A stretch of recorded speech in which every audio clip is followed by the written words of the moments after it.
পুজো অনুদান মামলা এবার রাজ্য সরকারকে তীব্র শ্লেষে বিঁধলেন হাইকোর্টের প্রধান বিচারপতি। পুজো কমিটিগুলোকে কম করে 10 লাখ টাকা দিন। 85,000 টাকায় কি হয়?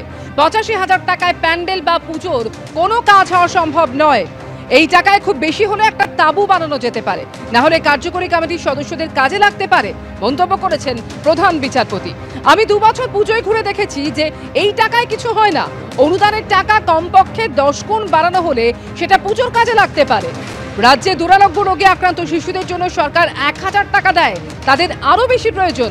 সরকারের বিবেচনা করলে ভালো হয়। চুক্তিভিত্তিক কর্মী অপসারণের ফলে আদালত অসুবিধায় পড়ছে। 23 বছর কাজ করে সর্বোচ্চ 23,000 টাকা নিয়ে কর্মীরা অবসর নিচ্ছেন। আমার কাছে পিডব্লিউডির কিছু কর্মী দাবিপত্র জমা দিয়েছিলেন। 25 জন এই রকম কর্মীকে কাজ থেকে ছাড়িয়ে দেওয়া হয়েছে। এই মুহূর্তে অনুদানের টাকা দেওয়া হয়ে গেছে, তাই আটকানোর নির্দেশ দেওয়া সম্ভব নয়, এমনই মন্তব্য হাইকোর্টের প্রধান বিচারপতির।